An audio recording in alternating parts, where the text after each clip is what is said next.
Yes sir. Okay, तो अभी बहुत सिंपल सी कंसेप्ट है, देखो रिकवरी।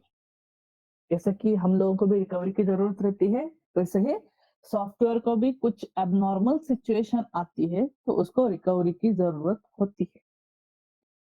तो डेफिनेशन देखो, this the like definition am जो कुछ है, process of checking whether system is able to recover from abnormal situation to normal situation. System is nothing but application, ठीक है। तो जो हमारा एप्लीकेशन होता है, आप गूगल पे यूज कर लो, फोन पे यूज कर लो, व्हाट्सएप, इंस्टाग्राम, पेटीएम, कोई भी एप्लीकेशन अपने मोबाइल में से यूज कर लो। अगर वो एप्लीकेशन आप यूज कर रहे हो, ठीक है, कंसिडर कर लो आप उस एप्लीकेशन को यूज कर रहे हैं एंड उस एप्लीकेशन को कुछ तो एबनॉर्मल सिचुएशन आ जाती है, ठीक है। फॉर एग्जांपल, कितने लोग यहाँ पे गूगल क्रोम यूज करते हैं, क्रोम ब्राउजर? मोस्टली सब करते होंगे, अभी नहीं किया तो भी थोड़े दिन में करना ही पड़ेगा। क्यों? क्योंकि जब सेलेनियम स्टार्ट होता है तब वो कंपलसरी हमें यूज करना पड़ता है। तो जब आप कुछ चीजें फॉर एग्जांपल गूगल क्रोम के ऊपर जाते हो, देन यूट्यूब सर्च करते हो एंड यूट्यूब सर्च करने के बाद आप यूट्यूब पे कुछ तो लाइक सॉन्ग्स देख रहे एंड सडनली आप लोगों का इंटरनेट कनेक्शन चला जाता है। क्या होता है? इंटरनेट कनेक्शन चला जाता है। इंटरनेट डिफरेंट रीजन की वजह से जा सकता है। फॉर एग्जांपल वाईफाई डिस्कनेक्ट हो गया, दूसरा क्या हो जाता है कि इलेक्ट्रिसिटी चली गई। तो ये रीजन अलग अलग है, लेकिन उस क्रोम को या तो उस यूट्यूब को ये पता चलता है क्या किसकी वजह से या तो किस रीजन की वजह से इंटरनेट बंद हो चुका है? नहीं। नहीं। सिंपल थिंग है ना, नहीं पता चल सकता। उस एप्लीकेशन को थोड़ी पता चलेगा कि लाइट चली गई है या तो कुछ अदर ऑप्शन अदर चीज की वजह से वो इंटरनेट डिस्कनेक्ट होगा। नो, उसको सिर्फ इतना ही पता चलता है कि हाँ, मुझे इंटरनेट कनेक्शन चाहिए, वो नहीं मिल रहा है। तो उसके लिए सिंपल थिंग क्या होती है, वो एबनॉर्मल सिचुएशन। चलो, नेट चला गया, अभी मैं वर्कआउट नहीं कर सकता, किस वजह से गया मुझे नहीं पता, लेकिन नेट तो नहीं है।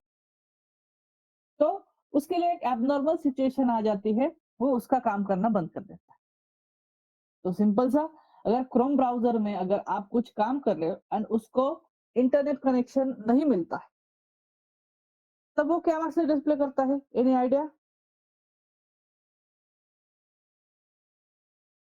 Network is loss. Reload. Okay, और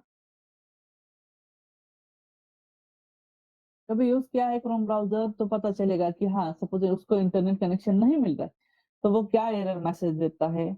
एंड अगर एरर मैसेज देने के बाद और वो क्या चीजें प्रोवाइड करता है स्क्रीन के सामने? गेम इंटरनेट कनेक्शन, गेम भी प्रोवाइड करता है sir. Okay, no internet connection. ठीक है। Page not found, no internet connection, ऐसे डिफरेंट डिफरेंट एरर्स आते हैं हमारे स्क्रीन के ऊपर। एंड क्रोम ब्राउजर क्या करता है? आपको एक गेम प्रोवाइड करता है।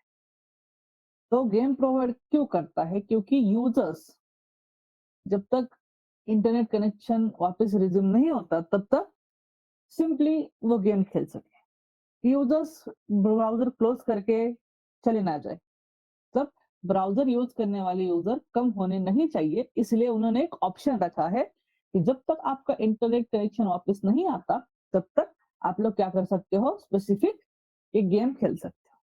तो ये सारी चीजें क्या है, उस स्पेसिफिक रिकवरी टेस्टिंग के रिलेटेड है। मतलब अगर आपके एप्लीकेशन कोई एबनॉर्मल सिचुएशन आ जाती किसी रीजन की वजह से, तो मोस्टली ये इंटरनेट कनेक्शन एक्सेट्रा थिंग की वजह से रहता है, ज्यादा कुछ अलग नहीं है। तो अगर ऐसी एबनॉर्मल सिचुएशन आ गई तो उस एबनॉर्मल सिचुएशन में उसने कैसे बिहेव करना चाहिए एंड वापस वो सिचुएशन चली जाने के बाद वो नॉर्मल सिचुएशन पे आना चाहिए। ये चेक करने वाली प्रोसेस है रिकवरी टेस्टिंग। कि आपका फॉर एग्जांपल ये गूगल क्रोम वाला हो चुका कि आपका इंटरनेट कनेक्शन चला गया, आप क्रोम के ऊपर कुछ तो सर्च कर रहे हैं, तो वो क्या करेगा? एरर मैसेज डिस्प्ले करेगा, no internet connection, page not found, etcetera things. And वो आपको गेम खेलने के लिए प्रोवाइड करेगा। तो ये जो गेम है वो रिक्वायरमेंट में प्रोवाइडेड रहती है कि हाँ चलो इसको एबनॉर्मल सिचुएशन आ गई तो वो बिहेव कैसे करेगा। यहाँ पे दिया है देखो D point, the recovery requirements are given by the customer. Customer can give the requirement that he wants that system should recover from at the point और फ्रॉम द स्टार्टिंग पॉइंट। ये जो सारी चीजें हैं, जब भी कोई एप्लीकेशन को एबनॉर्मल सिचुएशन आएगी तब वो कैसे बिहेव करेगा एंड वो सिचुएशन चली जाने के बाद कहाँ से कहाँ तक रिकवर होगा। जैसे कि आप लोगों को वो गेम मिलेगी गूगल क्रोम के ऊपर एंड जैसे ही आपका इंटरनेट कनेक्शन वापस आ जाएगा वो पेज को ऑटो लोड कर देता है, रिलोड कर देता है। गूगल क्रोम क्या करता है, पेज को रिलोड कर देता है एंड आप प्रीवियसली कहाँ पे थे वो स्पेसिफिक उसी पेज के ऊपर आपको छोड़ देता है। तो ये स्पेसिफिक रिकवरी है। सेकंड एग्जांपल, फॉर एग्जांपल आप कंसीडर कर लो गूगल पे आप लोग यूज कर रहे हैं। तो गूगल पे आप लोग जब यूज करते हो तो आप क्या करते हो कि ओपन करने के बाद पिन डालते हो, पिन डालने के बाद वो ओपन हो जाता है, मतलब सिक्योरिटी पिन वाला। वो अनलॉक होने के बाद एप्लीकेशन उसमें आप किसी का कॉन्टेक्ट सर्च करते हो, सर्च करने के बाद उसको स्पेसिफिक ढूंढने के बाद उसके ऊपर ऑप्शन रहता है पे एक्सेट्रा थिंग्स। तो आप पे के ऊपर क्लिक करके कुछ अमाउंट डाल देते हो। अमाउंट डालने के बाद जैसे ही नेक्स्ट पेज ओपन होता है वो रहता है 4 डिजिट 6 डिजिट यूपीआई पिन। तो आप उस पेज पे हो अभी एंड कंसिडर कर लो आपने 30 सेकंड या तो 1 मिनट तक उस एप्लीकेशन को कुछ इनपुट ही नहीं दिया। उस एप्लीकेशन को थोड़ी पता चलेगा ना आप इनपुट क्यों नहीं दे रहे हो। सिंपल सी थिंग है, अभी इनपुट क्यों नहीं दे रहे हो, आपने कुछ इनपुट ही नहीं दिया 30 सेकंड 1 मिनट तक एंड वो एप्लीकेशन लॉक हो चुका। तो उस टाइम पे क्या होता है, जब आप उसको अनलॉक करते हो तो वापस वो होम पेज के ऊपर लेके आता है, क्योंकि उसके लिए वो एबनॉर्मल सिचुएशन थी। वो आपसे इनपुट एक्सपेक्ट कर रहा था लेकिन उसको इनपुट ही नहीं मिलता है। तो क्यों नहीं मिला, किस कारण नहीं मिला, ये सारी चीजें उसको नहीं पता चलेगी। उसको एक ही पता चलता है कि एक टाइम ड्यूरेशन है 30 सेकेंड 40 सेकेंड कुछ 1 मिनट तक का होगा। अगर तब तक उसको कुछ इनपुट नहीं मिलता तो वो एप्लीकेशन को लॉक कर देता है एंड जब आप अनलॉक करोगे वो वापस होम पेज के ऊपर लेके आता है। तो ये भी क्या है, एक टाइप की रिकवरी है। तो ऐसे डिफरेंट एग्जांपल्स हमें बताने पड़ते हैं, दैट्स इट। हर कोई एप्लीकेशन देखो, आप यूट्यूब यूज कर रहे हो, यूट्यूब को भी सिंपली आप क्या करते हो कि इंटरनेट कनेक्शन लगता है। ऐसे बहुत सारी चीजें, जैसे कि आप कंसिडर कर लो कि आपके मोबाइल में 2 सिम कार्ड है। आपके मोबाइल में 2 सिम कार्ड है, आप सेकंड सिम के ऊपर क्या कर रहे हो, अभी मोबाइल डाटा यूज करके कुछ तो यूज कर रहे हो, इंटरनेट वाली चीजें यूज कर रहे हो। For example Google Chrome browser में यूज कर रहे हो या तो यूट्यूब यूज कर रहे हो, कुछ ना कुछ चीजें चल रही है एंड सडनली क्या हो जाता है, आपके फर्स्ट सिम के ऊपर कॉल आ जाता है। अभी सेकंड सिम के ऊपर इंटरनेट चल रहा है, सारी चीजें उसके ऊपर हम लोग काम कर रहे हैं एंड सडनली फर्स्ट सिम के ऊपर कॉल आ गए। तो वो सारे एप्लीकेशन को थोड़ी पता चलेगा ना किस वजह से मेरा इंटरनेट कनेक्शन स्टॉप हो चुका है, क्योंकि फर्स्ट सिम के ऊपर कॉल आया है तो सेकंड सिम वर्कआउट नहीं करता। तो इसकी वजह से क्या होता है, वो जो कुछ एप्लीकेशन चल रहा था उसके लिए एबनॉर्मल सिचुएशन आ गई। क्या भाई क्या हुआ, मुझे नहीं पता, इंटरनेट कनेक्शन नहीं मिल रहा है मुझे। तो ऐसे टाइम पे क्या होता है कि आप लोग क्या करते हो, फर्स्ट सिम के ऊपर कॉल आता है उसके ऊपर बातें कर लेते हो कॉल उठा के एंड जब वो बातें खत्म हो जाती है, जैसे ही कॉल कट हो जाता है वापस आपका इंटरनेट कनेक्शन रिज्यूम हो जाता है। तब आप प्रीवियसली जहां पे थे वहां पे आना चाहिए या तो वो फंक्शनलिटी क्लोज होनी चाहिए। ये डिपेंड करता है उस स्पेसिफिक एप्लीकेशन के ऊपर। जैसे कि मैंने अभी आप लोगों को गूगल पे बताया था, गूगल पे का स्पेसिफिक फंक्शनलिटी ये है कि वो आपको बाहर लेके आएगा एंड वापस से स्टार्टिंग से प्रोसेस करो ये बोल देगा। लेकिन कुछ एप्लीकेशन ऐसे हैं जो वहीं पे आप लोगों को रुका के रखेंगे एंड जैसे ही उनको इंटरनेट कनेक्शन मिल जाता है वो वहीं से स्टार्ट कर देते, कि वो ज्यादा सिक्योर, मतलब उनकी सिक्योरिटी उतने हाई लेवल की नहीं रहती। उनको कुछ ज्यादा इससे कुछ फर्क नहीं पड़ता कि हाँ चलो 15-20 सेकंड भी बंद हो गया नेट कनेक्शन तो भी कुछ फर्क नहीं पड़ने वाला। लेकिन ये UPI application like Google Pay, PhonePe etcetera things, ये सिक्योर एप्लीकेशन, ये most important like higher security में आते हैं, तो उनको वैसे ही रख के चल के नहीं चलता। सिंपल सी थिंग है, उसको सिक्योरिटी प्रोवाइड करनी पड़ेगी। तो इतना बताने की एक रीजन, इतने एग्जांपल्स क्यों, क्योंकि रिकवरी सबसे इंपॉर्टेंट फैक्टर है, रिकवरी। कि आपके लिए कोई एब्नॉर्मल सिचुएशन आती, अचानक से बुखार आ गया, तो उसमें आपने कैसा बिहेव करना चाहिए, एंड बुखार चला गया तो उसके बाद आपका रिकवरी कैसा होता है, आपका बिहेवियर कैसा होना चाहिए, ये सारी चीजें रिकवरी टेस्टिंग में आती है। और तुझा प्लीज म्यूट करना। ओके, तो डेफिनेशन देखो, process of checking whether our application is able to recover from abnormal situation to normal situation. दूसरा आंसर क्या है, रिलायबिलिटी टेस्टिंग। ये नॉन फंक्शनल टेस्टिंग के अंदर आता है। ये तीसरा पॉइंट तो छोड़ दो, first 2 points and third like D1, the recovery requirements are given by the customer. तो एप्लीकेशन कैसे रिकवर होगा, वो उस रिकवरी के टाइम पे बिहेव कैसे करेगा, एबनॉर्मल सिचुएशन में कैसे बिहेव करेगा, रिकवर होने के बाद कैसे बिहेव करेगा, हर एक चीज कस्टमर के रिक्वायरमेंट में मेंशन रहती है। इवन अभी मैं जो कुछ गूगल मीट यूज कर रहा हूँ, जब मेरा इंटरनेट कनेक्शन लॉस्ट हो जाता है तो गूगल मीट क्या करता है कि कनेक्टिंग कनेक्टिंग ऐसा मैसेज दिखा देता है। स्क्रीन के ऊपर क्या रहता है, कनेक्टिंग मैसेज दिखाता है। क्यों कनेक्ट, मतलब सिंपली नेट कनेक्शन मैंने खुद से बंद किया है या ऑटोमेटिकली बंद हो चुका है, ये उसको पता नहीं। उसको सिर्फ इतना ही पता है कि मुझे इंटरनेट की जरूरत है, वो नहीं मिल रहा है, तो वो मुझे क्या दिखाता है, कनेक्टिंग मैसेज दिखाता है। एंड जब मेरा इंटरनेट कनेक्शन वापस रिज्यूम हो जाता है तो वो ऑटो कनेक्ट कर देता है, मुझे उसी मीटिंग में लेके जाता है। ऐसा नहीं होता कभी भी कि कनेक्टिंग कनेक्टिंग दिखाएगा, नेट कनेक्शन आ गया तो वो दूसरे ही किसी मीटिंग में मुझे ऐड कर देता है। नो, जिस मीटिंग में था उसी मीटिंग में मुझे वो लेके आता है। तो ये क्या है, एक टाइप की रिकवरी। तो ये सारे रिक्वायरमेंट, जब एबनॉर्मल सिचुएशन में वो एप्लीकेशन कैसे बिहेव करेगा, उसके स्क्रीन के ऊपर क्या मैसेज डिस्प्ले होगा, कैसा यूआई रहेगा, हर एक चीज उसके रिक्वायरमेंट में प्रोवाइडेड रहती है। तो यहाँ पे डी पॉइंट देखो, the recovery requirements are given by the customer, that is customer can give the requirements that he wants, that system should recover from at that point or from starting point। मतलब recovery होने के बाद same point से वो workout होना चाहिए या तो स्टार्टिंग से वर्कआउट होना चाहिए, ये डिसाइड करता है कस्टमर ओनली। ये सारी चीजें रिक्वायरमेंट में रहेगी। That's it. तो ये बताना है आप लोगों को रिकवरी टेस्टिंग में।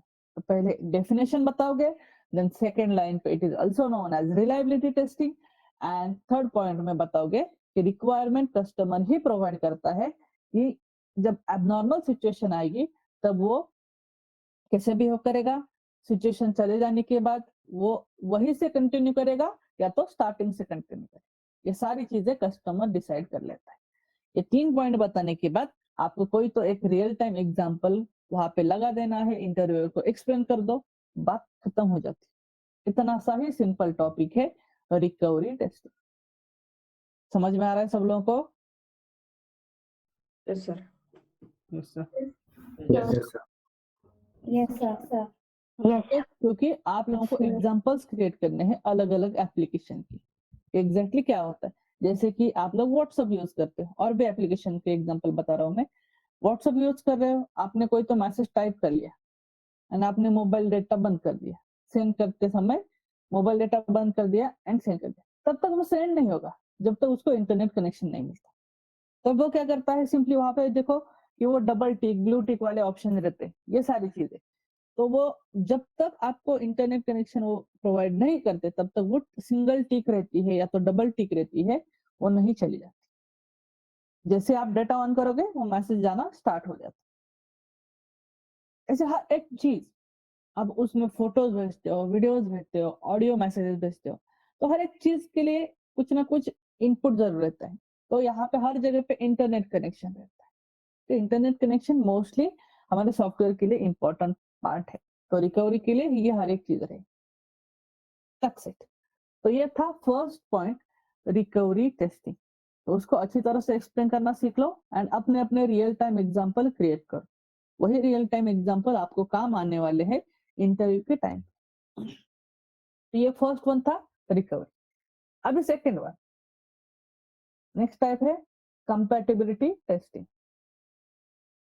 इसमें थ्योरी थोड़ा ज्यादा है, लिख के लेना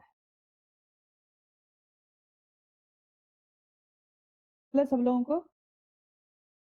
Yes, sir. Yes sir. Okay, Yes, sir. तो सबसे पहले डेफिनेशन क्या है? It is the process of checking whether the build और application is compatible with user expected platform और नॉट। जो यूजर एक्सपेक्टेड प्लेटफॉर्म रहते हैं उसके ऊपर कंपेटिबल है या नहीं। तो यूजर एक्सपेक्टेड प्लेटफॉर्म कौन से रहेंगे? फर्स्ट वन रहता है ऑपरेटिंग सिस्टम, ठीक है। फर्स्ट वन क्या रहेगा? ऑपरेटिंग सिस्टम रहेगी। एंड सेकेंड वन रहता है ब्राउजर्स। तो अभी मुझे बताइए ऑपरेटिंग सिस्टम कौन से रहते हैं? Any idea? Linux, Windows, Linux, Mac, Windows, Android, Linux, Linux, Linux, Unix, Ubuntu, ठीक है, Android. Ubuntu etcetera, fedora etcetera, ठीक है। ये हो गई। और सिंपल से थिंग है ब्राउजर्स, बताइए। Mozilla, Google, Firefox, Mozilla, Firefox, Firefox, Mozilla, Firefox. Internet Explorer, Internet Explorer, Microsoft Edge, ठीक है, एक्सेट्रा। ऐसे डिफरेंट ब्राउजर्स रहते हैं। तो सिंपल सा सिनेरियो है, अगर कंसिडर कर लो कि आपके पास ऑपरेटिंग सिस्टम अलग अलग है, आपके पास ब्राउजर्स अलग अलग है, तो आप लोगों को सारी चीजें प्रॉपरली चेक भी करनी पड़ती है, ठीक है। जब एप्लीकेशन कोई भी यूज करने वाले हैं या तो कोई डेवलप होने वाला है एप्लीकेशन, तो उस एप्लीकेशन के हिसाब से हमें डिफरेंट ब्राउजर के ऊपर भी चेक करना पड़ता है वो application, and different operating system के ऊपर, क्योंकि हमें नहीं पता ना कि हमारा जो एप्लीकेशन है वो यूजर कौन से प्लेटफॉर्म के ऊपर यूज करेगा। कुछ लोग, अगर कंसिडर कर लो आपका जो अभी गूगल मीट है, कुछ लोग डायरेक्टली गूगल मीट का एप्लीकेशन डाउनलोड कर लेते हैं। तो स्पेसिफिक कुछ लोग क्या कर लेते हैं कि उस स्पेसिफिक को क्रोम के ऊपर ओपन करेंगे, देन मोज़िला फायरफॉक्स के ऊपर क्लिक करेंगे, या तो इंटरनेट एक्सप्लोरर के ऊपर, या तो माइक्रोसॉफ्ट एज, डिफरेंट ब्राउजर के ऊपर ओपन कर सकते हैं। तो आपके पास जो ब्राउजर है वो आप यूज करोगे, तो इसलिए उस एप्लीकेशन को वैसे ही कंपैटिबल करना पड़ता है, वैसे ही डेवलप करना पड़ता है जैसे यूजर्स की रिक्वायरमेंट हो। तो रिक्वायरमेंट में जितने ब्राउजर दिए हैं, जितने ऑपरेटिंग सिस्टम दिए हैं, उसके ऊपर वो एप्लीकेशन चलना चाहिए। तो ये चेक करने का काम रहता है कंपैटिबिलिटी टेस्टिंग। बहुत सिंपल सा फैक्टर है, तो ये आप लोग प्रॉपरली चेक करो। तो user expected platforms, operating system and browsers, उसको दूसरा नाम क्या दिया है? Software compatibility testing.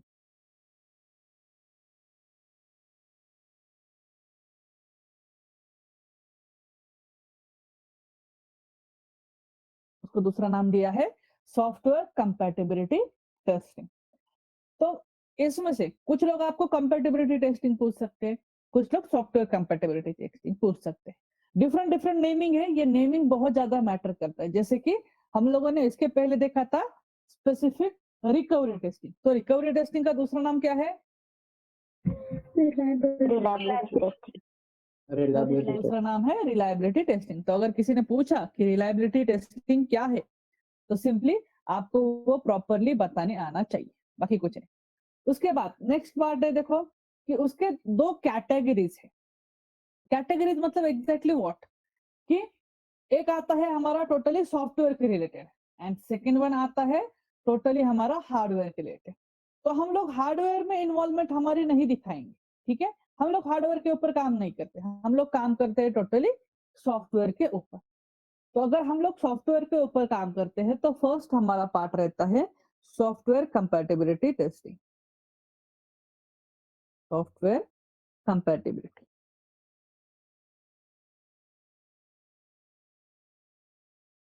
तो भाई सॉफ्टवेयर कंपैटिबिलिटी में हमें ध्यान देना है। जो हार्डवेयर वाला है सेकंड वन, वो नेक्स्ट है, नेक्स्ट टाइप जो थर्ड टाइप है नॉन फंक्शनल का, उसमें आता है। अभी हम देख रहे हैं सॉफ्टवेयर में। तो सॉफ्टवेयर कंपैटिबिलिटी जो टेस्टिंग है, सिंपली उसके भी दो टाइप्स है। फर्स्ट वन रहेगा forward compatibility, and second one रहेगा बैकवर्ड कंपैटिबिलिटी, ठीक है। Forward and backward compatibility. तो अगर ऐसी स्पेसिफिक सिनेरियो है फॉरवर्ड एंड बैकवर्ड, इसमें होता क्या है एग्जैक्टली सुन लो। इफ हमारा एप्लीकेशन प्रॉपरली वर्क होता है, ये जो हमारा फॉर एग्जांपल कंसीडर कर लो, ये एप्लीकेशन है हमारा, ये प्रॉपरली वर्कआउट हो रहा है, लेकिन प्रॉब्लम कहाँ पे है? ऑपरेटिंग सिस्टम या तो ब्राउजर के ऊपर। ठीक है, ऑपरेटिंग सिस्टम या तो ब्राउजर में कुछ तो प्रॉब्लम है, तो ये हम लोग कंसिडर करते हैं फॉरवर्ड में। ठीक है, हमारा एप्लीकेशन करेक्ट वर्क हो रहा है लेकिन प्रॉब्लम आ रहा है ऑपरेटिंग सिस्टम या तो ब्राउजर में, तो वो हो जाता है फॉरवर्ड कंपैटिबिलिटी टेस्ट। लेकिन ऐसा होता है कि कभी आपको ऑपरेटिंग सिस्टम का प्रॉब्लम एरर दिख रहा है स्क्रीन के ऊपर, या तो आपकी स्क्रीन दिखा रही है कि ब्राउजर अच्छी तरह से वर्कआउट नहीं कर रहा है, ऐसा कभी मैसेज आया है? नहीं, क्यों? क्योंकि ब्राउजर ऑलरेडी डेवलप रहते हैं, ऑपरेटिंग सिस्टम भी ऑलरेडी डेवलप रहता है, हम लोग डेवलप क्या कर रहे हैं? ये हमारा एप्लीकेशन। तो अगर ऐसा है तो हमें ये फॉरवर्ड कंपैटिबिलिटी टेस्टिंग ज्यादा, मतलब हमें इसका इंटरेक्शन नहीं रहता, क्योंकि एप्लीकेशन करेक्ट है एंड ऑपरेटिंग सिस्टम या तो ब्राउजर में। किसी का तो अनम्यूट है, प्लीज म्यूट कर लेना।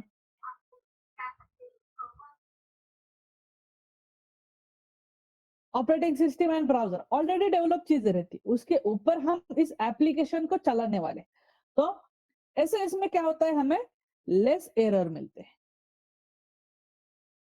सिंपल सा फैक्टर क्या है, हमें यहाँ पे लेस एरर मिलते हैं। क्यों? क्योंकि एप्लीकेशन करेक्ट होगा ऐसा नहीं है, हमारा एप्लीकेशन इन प्रोग्रेस में ही है, तो वो करेक्ट कैसा हो सकता है?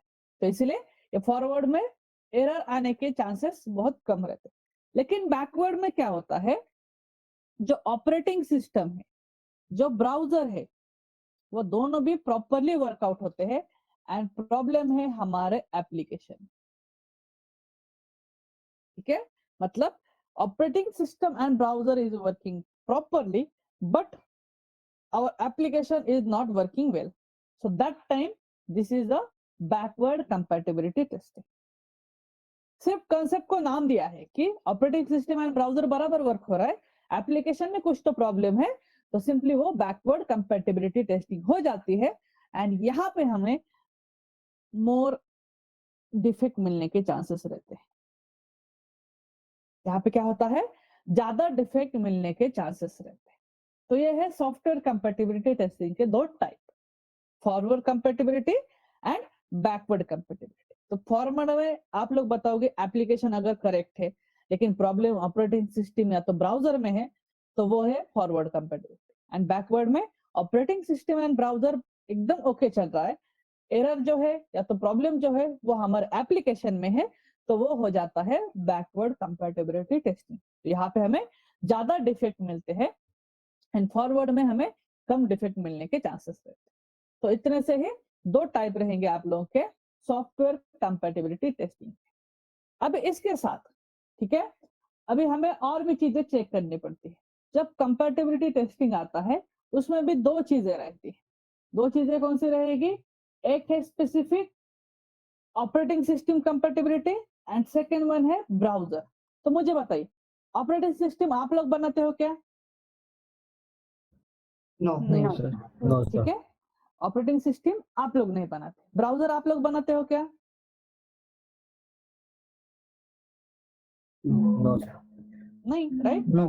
जो कंपैटिबिलिटी टेस्टिंग है, सिंपल सी थिंग है, इसमें हमें दोनों भी चीजें चेक करनी पड़ती कि ऑपरेटिंग सिस्टम के ऊपर हमारा एप्लीकेशन प्रॉपरली वर्क हो रहा है या नहीं, एंड ब्राउजर के ऊपर भी प्रॉपरली वर्क हो रहा है या नहीं।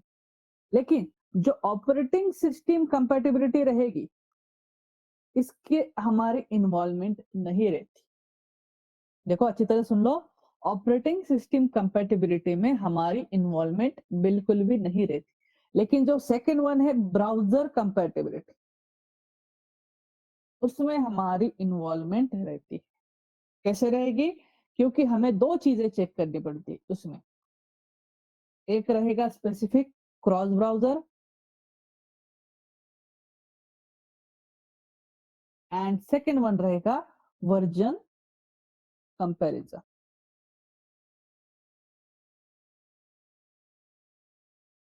कंपैटिबिलिटी टेस्टिंग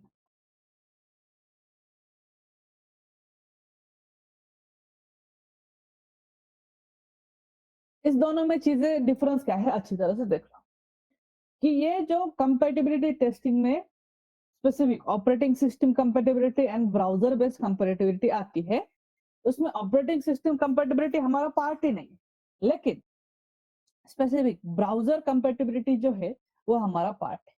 क्यों? क्योंकि अगर मुझे कोई एप्लीकेशन मिलता है तो मैं फर्स्ट ये क्रॉस ब्राउजर कर लूंगा, मतलब सिंपली मैं उसको क्रोम के ऊपर वर्कआउट करूंगा, देन इंटरनेट एक्सप्लोरर के ऊपर, सफारी ब्राउजर के ऊपर, ऐसे डिफरेंट ब्राउजर के ऊपर उसको लोड करके रन करके देख लूंगा कि ये प्रॉपरली वर्कआउट होता है नहीं।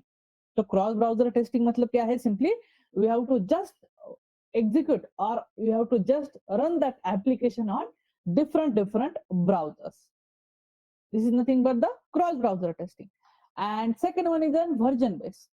इसमें क्या होता है, एक ही browser, for example Chrome browser है, तो एक ही ब्राउजर के डिफरेंट वर्जन के ऊपर आप लोगों को काम करना पड़ता है, 2, 3, then 1.0 एक्सेट्रा।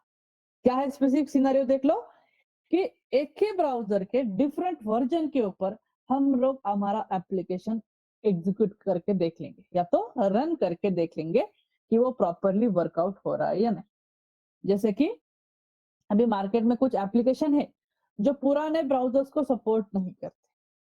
अभी रिसेंटली ऐसे बहुत सारे मार्केट में एप्लीकेशन आ चुके हैं जो पुराने ऑपरेटिंग सिस्टम को भी सपोर्ट नहीं करते, पुराने ब्राउजर्स को भी सपोर्ट नहीं करते, या तो ब्राउजर के पुराने वर्जन को भी सपोर्ट नहीं करते। ये सारी चीजें हमें चेक करने की जरूरत पड़ती है।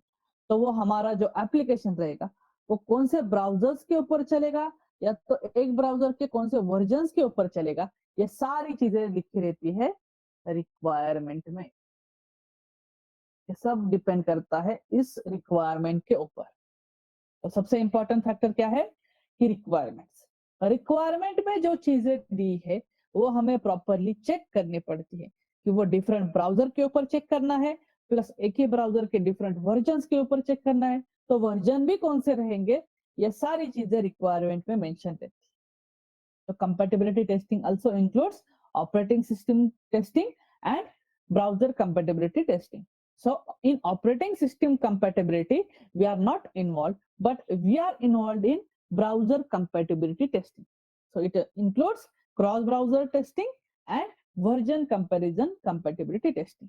So in cross-browser, we just have to check that our application is working on different browsers or not, like Chrome, IE, Safari, Firefox, etc. And in version compatibility, we have to just check that our application is working on different version of same browser. That's it. So ये जो different version check करने के लिए simple सा scene है कि कुछ organisation different tool use कर सकते हैं, जैसे कि एक VMware टूल है जिसमें एक ही ब्राउजर के डिफरेंट वर्जन मिल जाते हैं, हम लोग सेट कर सकते हैं, उसके ऊपर एप्लीकेशन टेस्ट किया जाता है। लेकिन आपको ये टेस्ट करने की मोस्टली जरूरत नहीं पड़ती क्योंकि ये ऑलरेडी सेट रहते हैं, प्रीडिफाइंड थिंग्स रहती है। तो ये ऑर्गेनाइजेशन मतलब जब प्रोजेक्ट स्टार्ट होता है या तो जो डेवलपर डेवलप करते हैं तो उसके हिसाब से ही सारी चीजें डेवलप की जाती है, जो ब्राउजर को सपोर्ट करे, उसके डिफरेंट वर्जन को सपोर्ट करे। हाँ, आपकी इन्वायरमेंट इसमें आ सकती है, देखो क्रॉस ब्राउजर में, क्योंकि बहुत जगह पे बहुत ऑर्गेनाइजेशन पे टेस्टर को बोला जाता है, टीम में अगर 4 टेस्टर है तो एक को दिया जाता है इंटरनेट एक्सप्लोरर, दूसरे को क्रोम दिया जाता है, तीसरे को फायरफॉक्स दिया जाएगा और बोला जाएगा कि हाँ इस एप्लीकेशन को आप लोग रन करके देख लो इस स्पेसिफिक ब्राउजर के ऊपर। क्योंकि कभी कभी क्या होता है कि कुछ एनवायरनमेंट डिफरेंट होने की वजह से कहीं पे ये चीज चल जाएगी, ये चीज चल जाएगी, लेकिन यहाँ पे कुछ तो डिफेक्ट मिल सकता है, या तो सफारी ब्राउजर उसके ऊपर अलग ही डिफेक्ट मिल सकता है। तो सपोर्ट कर रहा है या नहीं ये चेक करने का काम हमारा होता है। तो इसलिए हम लोग उस क्रॉस ब्राउजर टेस्टिंग में ज्यादा इन्वॉल्व हो सकते हैं, लेकिन वर्जन के रिलेटेड मोस्टली हमारे टेस्टिंग नहीं आती। आपको ये सारी चीजें प्रॉपरली बतानी ही पड़ेगी। तो जो सेकंड टॉपिक मतलब सेकंड टाइप आज हम लोगों ने देखा कंपैटिबिलिटी टेस्ट, उसमें अभी क्या क्या बताना है अच्छी तरह से सुन लो। आपको बताना है it is the process of checking whether our application is compatible with user expected platform or not. So user expected platform are like operating system and browsers. It is also known as software compatibility testing. It having 2 categories. First one is an software compatibility, second one is an hardware compatibility. So we are involved in software compatibility testing. So there are two types of software compatibility testing. First one is an forward compatibility and second one is an backward compatibility testing. So in forward, if our application is correct and we are facing some problem related to operating system or browser, then it is nothing but the forward compatibility testing. And there are less chances to get the error in this testing. And apart from that, backward compatibility testing. So if operating system and browser is working properly, but we are having problems in our application, then it should be a backward compatibility testing. And we will get maximum errors in this testing. So this is the basic part. After that, we have to just mention that compatibility testing also includes operating system compatibility and browser-based compatibility. So we are involved in browser-based compatibility. So in browser-based compatibility testing, we have to check that cross-browser testing and version comparison testing. So in cross-browser, we will check that our application is working on different browsers or not. And in version comparison, we have to just check that our application is working on different version of same browser. That's it. इतना ही बताना है आप लोगों को compatibility testing के बारे में. तो आप कोई भी एप्लीकेशन कंसीडर कर लो, आपका गूगल मीट है वो भी डिफरेंट ब्राउजर के ऊपर चलता है, एक ही ब्राउजर के डिफरेंट वर्जन के ऊपर चलता है. आप दूसरे कोई एप्लीकेशन यूज करते हो, अमेजॉन, फ्लिपकार्ट, जो कुछ एप्लीकेशन है वेब बेस्ड एप्लीकेशन होंगे, वो डिफरेंट डिफरेंट ब्राउजर्स के ऊपर आप लोग एग्जीक्यूट करके देख सकते हो, वो वर्कआउट होते हैं. सफारी ब्राउजर के ऊपर देख लो, हर एक चीज प्रॉपरली वर्कआउट होती है. यूट्यूब कौन से भी ब्राउजर के ऊपर चेक कर लो, वो वर्कआउट होता है. क्यों? क्योंकि उसको वैसे ही कंपैटिबल बनाया गया है. तो ये सारी चीजें हमें चेक करनी पड़ती है कंपैटिबिलिटी टेस्टिंग. तो अभी ये सारी चीजें समझ में आ रही है आप लोगों को? Second type compatibility testing. Yes, sir. Yes, sir. Yes, sir. किसी को डाउट इसमें?